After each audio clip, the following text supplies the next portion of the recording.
What's up, guys? Welcome to another top fives. This time it is starting to get hard on what to do about top five. So far, I do top five saddest video game deaths today, and then another title for tomorrow: top five dumb video game deaths. Which a lot of people are going to be pissed off, saying, "Oh, but that video game death actually made me cry." Well, it made me go, "Oh my god, what the fuck?" You know, these are what the things that made me cry, and these are the things that just made me think, really, why should I care?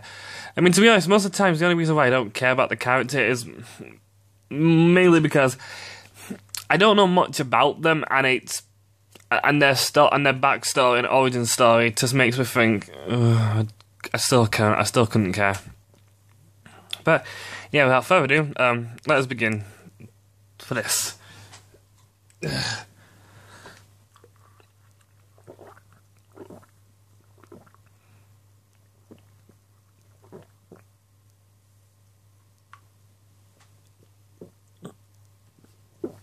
Without further ado, let's begin. Yeah, top five saddest video game deaths. Top five saddest video game deaths. At number 5. Reggie Rowe from Infamous Second Son. Now, I played the first Infamous game. It was marvelous. Played the second Infamous game. Fucking hated it. No, I'm not kidding there. I fucking hated the second Infamous game.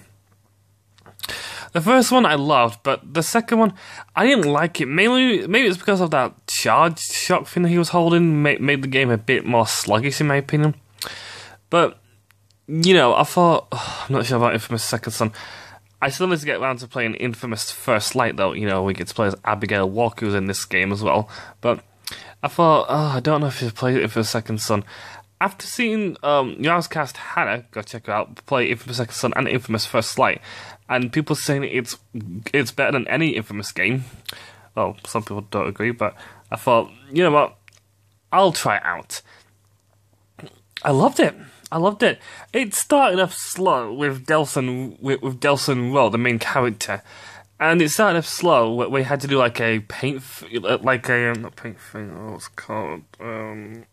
Tagging with spray paint, and it was really good. That part was quite hilarious, and then it was running back home, so the police wouldn't caught him doing anything bad. It started off really well, and also he has a well, that old lady who I forgot her name. She's kind of forgettable, but this other guy in here called Reggie Rowe, who's his brother, and he's a cop. It was good though, because when Delson got his power, you know, the power to be able to touch someone and use their power, which the first power was smoke, and then it gets neon, then video, and then lastly concrete. You know, because of that bit Augustine, he got that. But along the travel and trying to get the concrete thing, Reggie Rowe was helping him and sometimes put his life at risk. Well, one time, Delson Rowe almost died by Augustine's concrete power until Reggie actually managed to save him, but got himself concrete on as well. And then Delson was trying to lift him up. Reggie said, "You can't lift me up," because concrete was coming out of him and making him heavier to carry, basically, to carry, basically, right? And then Reggie decided to let go for him, and I was like, no. Seriously, that one actually was sad to me though, because he was a good supporting character for Delson. Sure, Abigail Walker was good as well, and Eugene as well, because they both had their powers and whatnot. I won't say anything about Hank though, because he was a fucking asshole. But, you know, other than that, Abigail and Eugene were good though, but Reggie has no powers, and in a world where people have powers and, you know, and crazy people, he was willing to risk his life to do this crazy shit. Bravo on you. Bravo, and rest in peace, my friend. So yeah, at number 5, Reggie Rowe. At number 5, Reggie Rowe. At number 4, the Joker from Batman Arkham City. Now, after the great success of Batman Arkham Asylum, Origins came out later, which people hate Origins. I know Rocksteady wasn't part of it. It was mainly Warner Brothers, but can they put Return to Arkham with a DLC included? Arkham Origins. I want to play that. I love playing Cold Heart, that DLC. We get to fight Mr. Freeze, and I love the entire game. Even though people say, "Oh, it's so awful," it was linear. It was an okay origin story about people didn't trust Batman just yet. It was good. I enjoyed it. It was a guilty pleasure game. I still enjoyed it. Enjoy it more than Dragon Ball Fighter Z. That's I can guarantee. But anyway, enough of that. But after the first success of Arkham Asylum, which by the way is going to have spoilers for a lot of these games, well, except for Origins. But after the first success of Arkham Asylum, where Joker, tries to run the asylum, the final boss fight is Batman vs. Joker, where he takes a Titan Venom that makes him big and powerful. Batman manages to defeat him, though, but Joker is not dead. But then in his city, Batman meets Joker and finds out he's not doing well. That Joker Titan, that Joker Venom he's got inside of him basically was toxic, and basically decided to give donate blood, basically. So basically, in Batman Arkham Knight, 4 people, a guy that acts cool up until the end, I forget his name. I think his name was Henry. Then you've got a singer. Then you've got a singer, a wrestler guy, and then some kind of secretary girl. Yeah, I forget the names. I'm not very good at names. I'm not very good at names. Okay. I'd have to look them up, but I'm not doing that now. But anyway,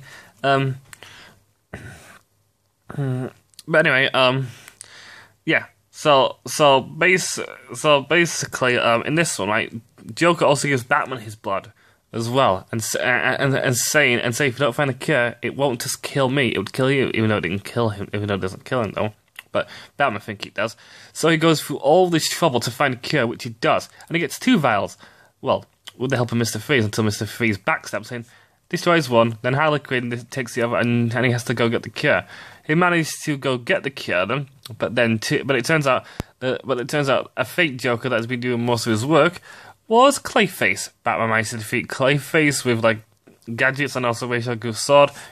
Played the game to understand more. But and then after that, he got the cure. And then Batman drank some of the cure, and there was half of it left. And Joker's like, "Please, give me it." And Batman was like, "After all you've done, I'm not sure I should give you this." And the Joker's like, "Well, who cares? Because I'm going to take it myself." And then it attacks Batman. And attacks Batman like a poison gas. And Batman drops the cure, Batman stick. And the Joker tries to drink it from the floor. And Batman said, "Want to hear something funny? After everything you've done, I still would have saved you." And Joker said, "That is kind of funny." And then laughs his last laugh. And in that, you see him dragging the Joker out. Harley Quinn gets her revenge, though, in a thing called Harley Quinn's Revenge, where Robin has to save him. But it was a sad death. Reason being is because, yes, he's a villain, but he was a cool villain. He was the clown prince of crime. And I loved him. He was great. I thought, no, I'll never be able to hear Mark Hamill as a Joker again. Because I loved Mark Hamill as a Joker. But at night, we get to see him, though, as a vision thing for Batman. I was like, fuck you. You guys made me cry, and you get me a Joker in the next game. Fuck you guys. Fuck you, Rocksteady. But still a good death scene. Still a good death thing. And, still... Rest in peace, that Joker. So yeah, at number 4, Joker. At number 4, the Joker. At number 4, the Joker. At number 3,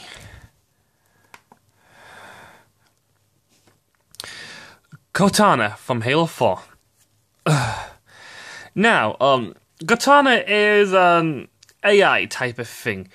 She's an AI that you rescued in Halo Reach. This important AI, basically, that has to be sent to the Pillar of Autumn. Then in the first ever Halo, which is Halo Combat Evolved, Master Chief gets awoken and then gets granted this AI to look after, which also helps him through pickles as well. And because Katana helps to say where to go, what to do, and that helps out Master Chief. And they've been like a great buddy duo, like a buddy cop duo. So that was great. From the first Halo to the second Halo, his suit got upgraded and Katana was still there, looking more sexy, if I should say so myself. Yow. Then in Halo 2, she was stranded with the Gravemind Flood, and she was kind of going crazy. And she was kind of going crazy in Halo 3. But then that got fixed. But then it got worse in Halo 4 because the only reason why she was going crazy was called rampancy, which means because AIs have like an expiry date. After a while, like a Spartan will need another new AI inside their systems basically to help them. And if not, then that means the suit could go out of control, or they might go out of control, who knows. But Katana was definitely going a bit crazy though. So for her last moment, when Master Chief was fighting the Forerunners and had to defeat the Forerunner boss, well, Katana sacrificed herself. And put herself into the system. Basically, she put herself into the system to make sure to weaken the Forerunner, himself. Which she did, and then Master Chief managed to finish him off with the killing blow. And then you get a sad scene with Katana saying her final byes. I was like, no, no joke. It was a sad scene to me. Because throughout all the entire Halos, I've always loved Katana as a great supporter. I mean, there's been other characters that has helped Master Chief in his journey, but there is something about Katana, not because she has hot tits. Well, in this one, her tits are more yum yum. But, like in the other ones, Katana was a good help in all the other Halos. And, like I said, it was sad seeing her go. I think Master Chief gets another AI in Halo 5, I don't know. I didn't like Halo 4 that much, but that scene was amazing. I just didn't like Halo 4 that much, and Halo 5, no. Just no. Because it's not done by Bungie anymore. It's done by Microsoft, and we all know how terrible they are. But yeah, sad scene. Rest in peace, Katana. Even though she wasn't actually a human, though, she was only AI, but still, rest in peace, Katana. So yeah, at number 3, Katana. At number 3, Katana. At number 2, Sarah from The Last of Us. Not the guy, not the person with the beard. That's the guy. Obviously, Sarah's a girl's name. But oh no, people can have girls' name. Sarah's not a kid on the right. But yeah. Now, in the first few parts, though, just the first cutscene, you see two characters, Joel and Sarah. Joel is the father to Sarah, and it was a great bonding. Even though he was just for a few minutes, though, it was a great father and daughter bonding. I was like, oh, it's so cute, because Sarah was staying up late, waiting until Joel gets home, to give him a birthday present because he was working late. So he did that. So she did that and gave him a watch, a new watch, because his watch was broken, and it was cute. Until she went to sleep. Well, she went to sleep on the couch, and Joel carried her back into her room. Until she was asleep, then she got a ring from her Uncle Tommy, which is Joel's brother, and saying something's happening. The zombie apocalypse. It was dramatic though, because Sarah saw Joel kill a human in front of her, but it was actually a zombie. Then they were driving Tommy's car to get out of the house. Well, they got the house and driving Tommy's car to get away, but then Tommy's car got crashed, and then her leg restricted. Joel then had to carry her, and also avoid the zombies. Joel then had to carry her and avoid the zombies. But then after doing all that. After doing all that and getting into the woods where Uncle Tommy said who holds off the infected. After getting into the woods, though, they saw a soldier. And also a few infected behind them, which the soldier shot. the soldier said to his boss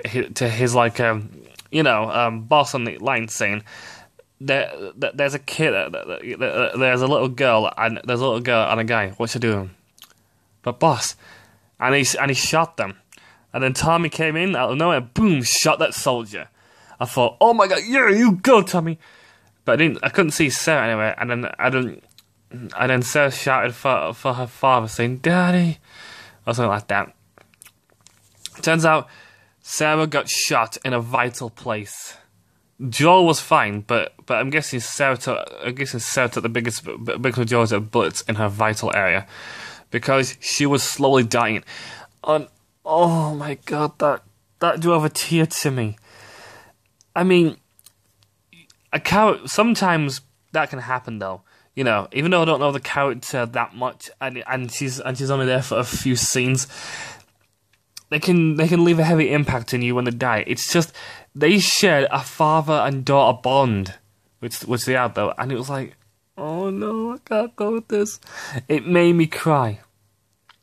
It made me cry. But yeah, I enjoyed the game all the way through. There was so many sad scenes, but it was this scene that got me like thinking, oh god, it's gonna be like The Walking Dead, where it was so sad. But yeah, at number 2, Sarah. At number 2, Sarah. And my number 1 saddest video game death of all time is Lee from The Walking Dead Season 1, Telltale Games. Lee. Oh, Lee. You were a great character. And to think he was actually a prison person, because he found out his wife was cheating on him, and then killed the person that his wife was cheating on, at the same time killed his wife as well.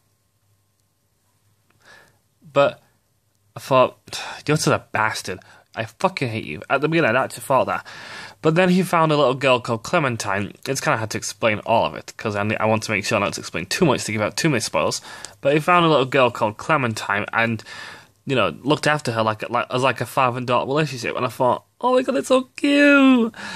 And each dramatic moment, they keep losing friends on Outlet to the infected or walkers, what you like to class them as. And each time they have to keep moving place to place to place to place to place to place. Until one time, Clementine gets kidnapped by someone. Clementine gets kidnapped by someone. I thought, fuck it, I'm gonna kill that fucker. But before I knew that Clementine was kidnapped, Lee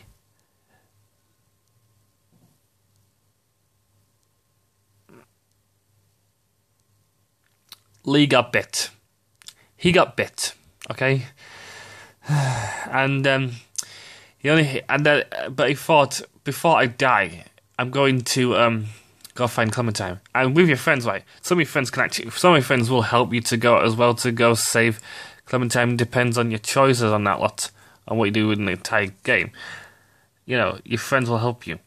Your friends will help you go get Clementine. If not, sometimes you can be on your own. But either way, you go try and find Clementine, and when you do, you kill the person that took Clementine. But then you try and get to like a boat, which was Kenny's idea. To find a boat, to find a boat, basically. Yeah, this character's called Kenny. Oh my god, you killed Kenny, you bastard! Anyway, it was a good part though, but as they were walking through infected though, they had to pretend they were all dead, but by wiping blood on them. A scene from the Walking Dead series, which they only used fucking once, but in this game they did it about 2 or 3 times. Walking Dead series sucks. Anyway, no, seriously, does suck. But anyway, enough of that part. So yeah, as they were walking through the infected, Lee was starting to get weaker and weaker until he passed out, and Clementine managed to drag him into a place without any infected finding him. And it turns out he was starting to get more, well, not well, he is black person, but he was actually getting more darker, and the infected get more darker to state that they're getting more turned into a walker, and he was about to turn into one. And Lee was telling Clementine to hold on to stuff and that lot. And at one point he said, "You need to make sure you're armed." So he found a police officer with a gun. Clementine had to get it. The police officer walked up as a walker. Clementine shot him. And then Lee was about to die. And then the saddest part ever, you get to choose either to end Lee's life, to not make sure it goes into Walker, or just leave. Oh my god. Sorry guys. It's so sad. I mean, PewDiePie cried. Jacksepticeye cried. Markiplier cried.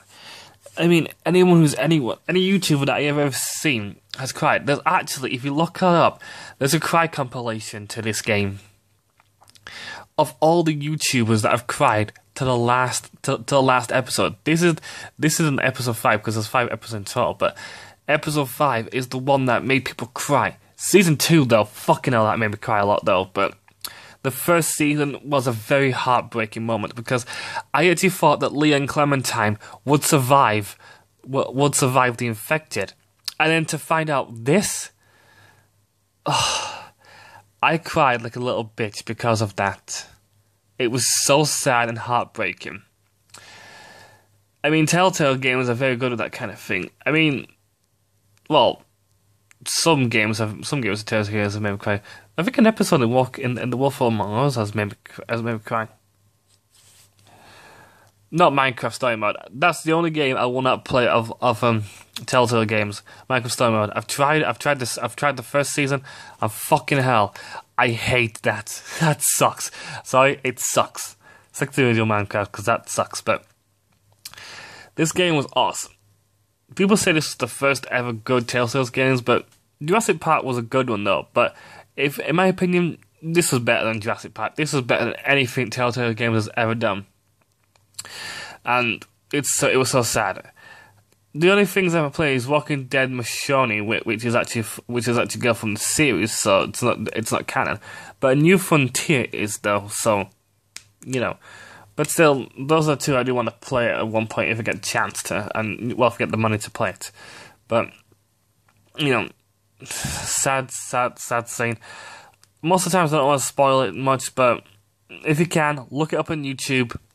Or buy it and play it yourself. It's on offer on PlayStation Store. I don't know if it's on offer anywhere else. I'll get the entire Walking Dead collection, which you can actually buy that, because you will not be disappointed. This series is so good. It's got great character development, great scenes, great emotional parts, and also it does the thing now, a struggle, you know, because it's not just the zombies you've got to worry about or the walkers you've got to worry about, but other bastard humans as well that might want to do bad things to you. You never know what's going to happen in these games. And by God, I never knew what was going to happen in any of these games when I played them. It just went out the ballpark. So yeah, at number 1, Lee. At number 1, Lee. Well, guys, that's it for my top 5 best saddest video game deaths. Join me tomorrow where I talk about my top 5 dumb video game deaths, and yeah, I can tell you now, a lot of people get pissed off at me, but I don't care. LOL. Bye guys.